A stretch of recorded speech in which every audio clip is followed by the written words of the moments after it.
Nunca me había considerado un chico miedoso. En mi pequeño pueblo las noches eran tranquilas, y aunque todos decían que los bosques eran peligrosos y que sus sombras escondían cosas que no debían ser vistas, yo nunca había sentido miedo real. Todo cambió una noche de otoño, cuando el viento comenzó a soplar más fuerte y la niebla cubrió las calles como un manto gris. Ese fue el día que lo vi por primera vez. Desde entonces, mi vida ya no ha sido la misma. Era tarde, casi medianoche, y no podía dormir. El sonido de los ladridos del perro del vecino, un viejo pastor alemán llamado Rocky, resonaba desde la calle. Me levanté de la cama y me acerqué a la ventana para ver qué ocurría. Lo que vi allí, al principio, no tenía sentido. Mis ojos tardaron en ajustar la imagen, pero entonces lo vi. Una figura alta y delgada, demasiado alta para ser humana, encorvada sobre algo en el suelo. La criatura estaba devorando a Rocky. Me quedé paralizado, incapaz de moverme o gritar. La criatura tenía un cuerpo que parecía hecho de sombras, y lo único que se destacaba eran sus ojos, dos puntos brillantes como brasas encendidas. Los movía de un lado a otro, vigilante, como si supiera que estaba siendo observado. Rocky apenas emitía un gemido débil, y en cuestión de segundos, su cuerpo dejó de moverse.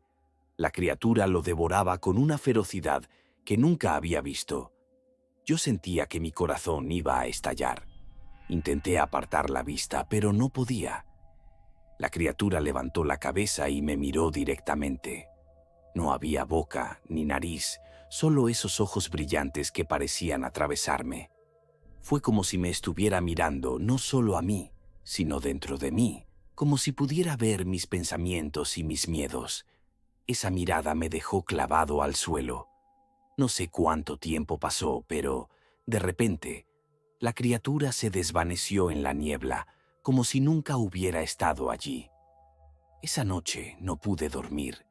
Cada vez que cerraba los ojos, veía esos puntos de luz flotando en la oscuridad. Pensé que al día siguiente podría olvidarlo, que mi mente lo había inventado todo, pero cada vez que intentaba recordarlo, la imagen se volvía más nítida. Nadie más en el pueblo parecía haber visto nada, y cuando les conté a mis padres, solo dijeron que había tenido una pesadilla. Pero yo sabía que no era una pesadilla, había sido real. Durante los días siguientes empecé a escuchar rumores en la escuela. No era el único que había visto algo extraño. Mis compañeros hablaban en susurros sobre una figura alta y delgada que aparecía en las noches de niebla, siempre al borde de la vista, acechando. Nadie sabía exactamente qué era, pero todos los que la habían visto coincidían en algo. Esos ojos brillantes eran imposibles de olvidar. Lo más aterrador es que todos ellos, al igual que yo, no lograban dormir sin soñar con él. Mis noches se volvieron un tormento. Cada vez que cerraba los ojos soñaba con esa cosa.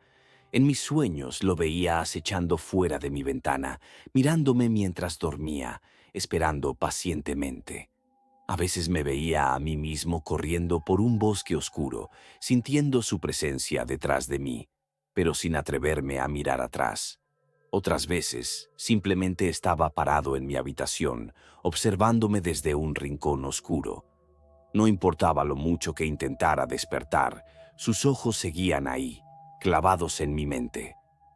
Con el paso de los días empecé a notar que la niebla era más frecuente, más espesa, como si el pueblo estuviera atrapado en un interminable crepúsculo. Los vecinos empezaron a reportar que sus mascotas desaparecían, y algunas personas decían haber escuchado ruidos extraños en los techos o en los patios traseros. Nadie quería salir después de la caída del sol, y aquellos que lo hacían regresaban con la mirada perdida, como si hubieran visto algo que los dejó traumados. Mis padres seguían sin creerme, pero mi abuela, que siempre contaba historias antiguas del pueblo, empezó a sospechar. Me dijo que esa cosa no era una criatura nueva, sino algo mucho más antiguo, algo que el pueblo había olvidado. Según las leyendas, se decía que era un cazador de almas, que aparecía en tiempos de desgracia para llevarse a quienes lo miraban a los ojos. Nadie sabía qué era en realidad, solo que se alimentaba del miedo. Yo no quería creer que estaba destinado a ser su próxima víctima, pero cada noche sentía que se acercaba más y más. Empecé a evitar la ventana de mi cuarto y a dormir con la luz encendida, pero incluso la luz no podía ahuyentar esos ojos que me perseguían en la oscuridad de mi mente. No podía decirle a nadie lo aterrorizado que estaba, porque todos lo trataban como un simple cuento, algo para asustar a los niños. Pero yo sabía que no era solo un cuento, era real y estaba cada vez más cerca. Una noche, cuando la niebla era tan espesa que no se podía ver nada a más de 1 metro, escuché un ruido en mi ventana. Fue un golpe suave, casi como un rasguño. Me quedé quieto, el corazón latiéndome en los oídos. Sabía lo que era antes de siquiera atreverme a mirar. Lentamente giré la cabeza y ahí estaba, mirándome desde el otro lado del cristal, sus ojos ardiendo como pequeñas llamas. No se movió, no hizo ningún sonido, solo me miraba fijamente. Desde esa noche tapé la ventana con maderas y dejé de intentar entender qué es esa criatura. No salgo de casa, y aunque mis padres me obligan a ir a la escuela, he logrado escabullirme de esa cosa. Cada vez que pienso en esos ojos, siento un frío que se apodera de mi pecho y me deja sin aliento.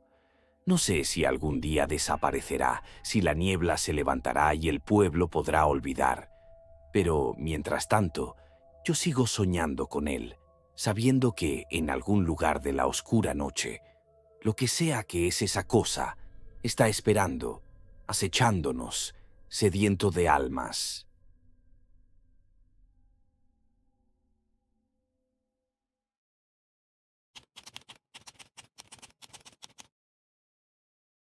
Mis amigos, mi novia y yo decidimos que necesitábamos un respiro de la ciudad, alejarnos del ruido y del caos. Así que organizamos un viaje de campamento. El destino era el lago Malverde, un lugar rodeado de montañas, famoso por sus aguas cristalinas y su tranquilidad. Hicimos nuestras maletas y comenzamos nuestro viaje. Para llegar al lago, primero debíamos pasar por un pueblo, donde todos hablaban de lo hermoso que era acampar allí. Nos contaron que el lago era sagrado, que los lugareños lo respetaban profundamente y que no se debía pescar en sus aguas. Nos pidieron todas las cañas de pesca que lleváramos. Nos reímos de aquello, pero la mirada de los lugareños era seria. Así que les dimos las cañas, compramos alimentos y botanas para la noche y seguimos el sendero que nos llevaría hasta el lago. Después de caminar por 1 hora, llegamos al lago por la tarde, justo cuando el sol comenzaba a ponerse. El lugar era realmente hermoso. El agua estaba tan quieta que reflejaba el cielo como un espejo, y el ambiente era tan pacífico que ninguno de nosotros podía imaginar lo que nos esperaba esa noche. Montamos las tiendas cerca de la orilla y encendimos una fogata. Mientras el fuego crepitaba, uno de los chicos, Javier, sacó una caña de pescar que había escondido muy bien. Dijeron que no pescáramos, pero ¿quién va a saberlo?, dijo riendo. Le dije que no lo hiciera. Los lugareños nos lo prohibieron explícitamente, pero ni él ni los demás le dieron importancia, y en menos de 10 minutos ya había lanzado el anzuelo al agua. A medida que la noche avanzaba, comenzamos a contar historias alrededor de la fogata. Fer dijo que había escuchado un rumor sobre el lago. Dicen que el lago tiene una bestia, comentó con un tono burlón. Una criatura que vive en el fondo, pero que solo sale cuando está molesta. Supuestamente, si pescas en su lago, te lo hará pagar. Todos nos reímos de Javier y bromeamos sobre que la bestia vendría por él. Pero había algo en la extrema tranquilidad de la noche que nos hizo sentir incómodos. Seguimos bromeando y contando historias. Nadie lo admitió, pero ese rumor se quedó rondando en nuestras cabezas más de lo que quisiéramos. Fue pasada la medianoche cuando un ruido nos despertó a mí y a mi novia. Era como un chapoteo. Al principio lo ignoramos, pensando que era algún pez grande o un animal que se acercaba al lago para beber. Pero el sonido continuaba. Nos miramos, cada uno buscando una explicación lógica, pero nadie tenía una. Javier, con su habitual valentía, fue el primero en levantarse e ir a ver qué provocaba el ruido. Más confiados, Fer y yo lo seguimos por detrás. Javier encendió su linterna y la dirigió hacia el agua. Lo que vimos nos dejó sin aliento. En la superficie del agua, apenas visible bajo la luz tenue, vimos algo moverse. Era grande, mucho más grande que cualquier pez o animal que hubiéramos esperado ver. Parecía tener escamas que brillaban bajo la luz, reflejando un tono metálico. Y entonces lo vimos. Dos ojos. Dos enormes ojos que nos miraban fijamente desde el agua. La criatura no emergió por completo, pero lo poco que vimos fue suficiente para saber que los rumores eran ciertos. Corrimos lo más rápido que pudimos hacia las tiendas de campaña. Nuestros corazones latían con fuerza. En eso, mi novia, preocupada, me paró en seco y nos preguntó qué había pasado. No tenía la fuerza para decirle lo que acabábamos de ver, y Javier lo dijo. Un maldito monstruo. En el lago era enorme y tenía unos ojos aterradores. Perpleja, me miró, y con solo ver mi expresión, supo que Javier decía la verdad. Mientras intentábamos procesar lo ocurrido, Fernando nos recordó lo que los lugareños nos habían dicho. No deben pescar en el lago. Nos miramos en silencio, y de inmediato nuestras miradas se dirigieron hacia Javier. No me miren así. ¿Quién iba a decir que una cosa así existe de verdad? Entre enojo y miedo, decidimos arrojar al lago la caña de pesca como una forma de decirle a la criatura que no pretendíamos perturbar su hogar. Javier no apoyaba la idea. La caña de pescar perteneció a su fallecido padre y no quería perderla. Pero el ambiente se sentía tenso, como si nos estuvieran acechando. Discutimos un par de minutos. Le dijimos que debía hacerlo porque ignoró por completo las advertencias y esto nos estaba pasando por su culpa. Fue muy necio y no quería hacerlo. Mientras seguíamos discutiendo, sentimos la tierra húmeda. Nos quedamos fríos cuando vimos que el agua del lago nos rodeaba. Estábamos a unos 10 metros de la orilla y el agua llegaba a nuestros pies. Hubo un silencio antes de que el miedo se adueñara de nosotros, cuando el agua comenzó a sacudirse como si estuviera temblando, y poco a poco el suelo comenzó a succionarnos. Gritamos por ayuda, pero era en vano. Estábamos en medio de la nada. Aunque forcejeábamos, no podíamos salir del fango. Lentamente nos estábamos hundiendo. Lleno de temor y preocupado por mis amigos, no tuve otra opción más que golpear a Javier para que soltara la caña. La tomé y la aventé con todas mis fuerzas hacia el lago, esperando que eso funcionara, pero no pareció así. Javier me gritó furioso y yo ya no sabía qué hacer.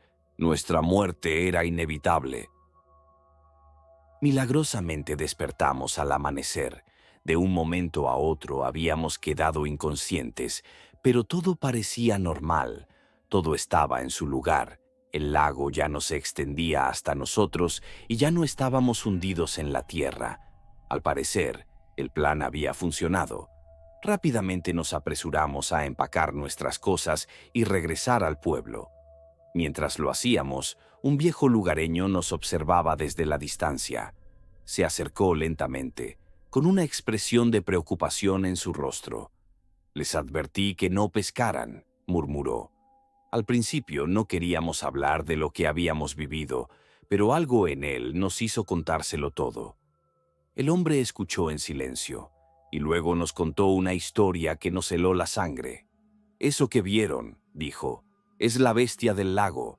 No es un animal cualquiera, es una criatura mística, antigua, que ha estado aquí desde antes de que el pueblo existiera. Nos protege, en cierto modo, pero solo si respetamos su hogar. Mis antepasados siempre creyeron que traía buen augurio en los tiempos de siembra, pero si alguien osa pescar en sus aguas, la bestia se enfurece. No siempre ataca, pero hace que lo sientas. Te persigue en tus sueños, te vigila desde el agua. El hombre hizo una pausa antes de añadir: ustedes tuvieron suerte, otros no lo han contado. Esa noche, de regreso en casa, intenté dormir, pero cada vez que conciliaba el sueño, revivía el momento. Veía sus ojos negros brillando bajo la oscuridad del lago. Nadie dijo una sola palabra sobre lo que había pasado allí. Mi novia y yo actuamos como si nunca hubiéramos visto eso y continuamos con nuestras vidas. Desde ese día no he vuelto al lago Malverde y no creo que lo haga jamás.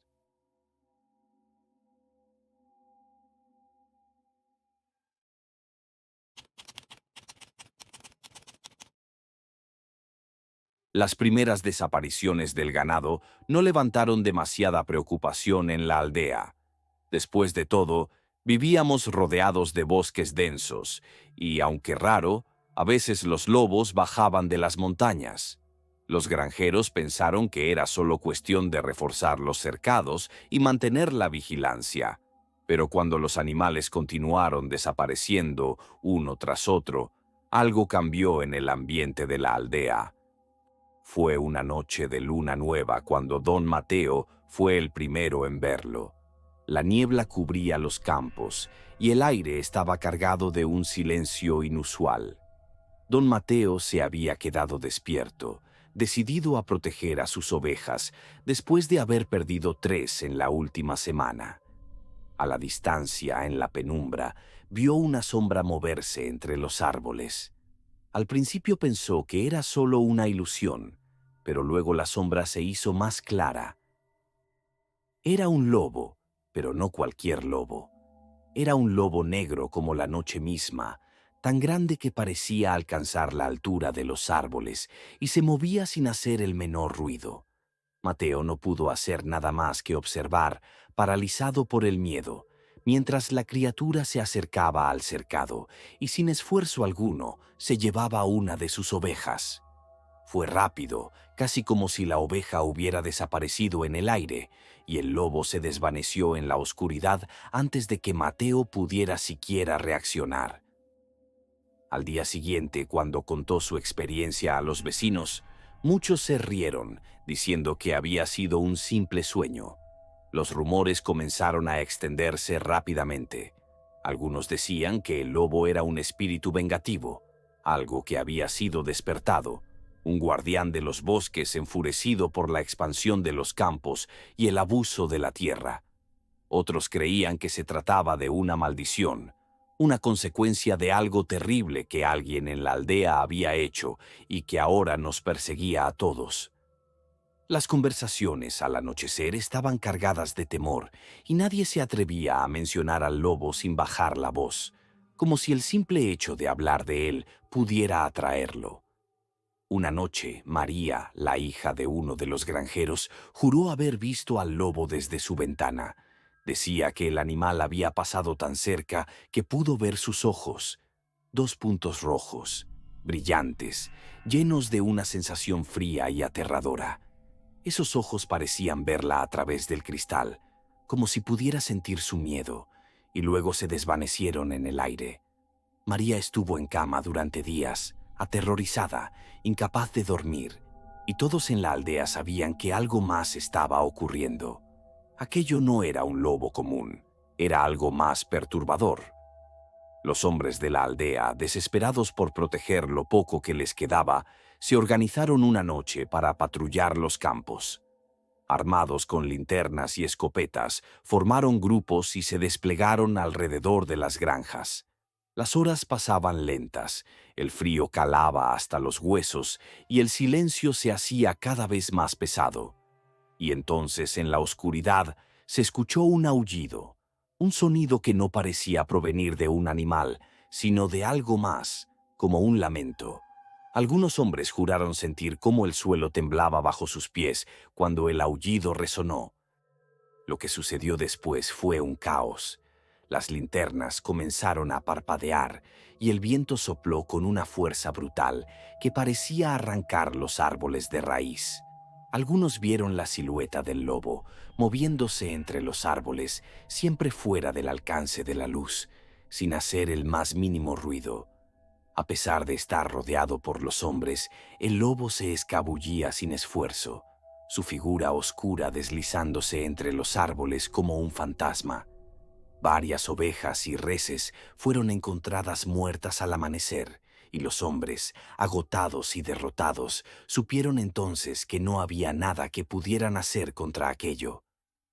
Con cada desaparición, los granjeros se volvían más y más temerosos.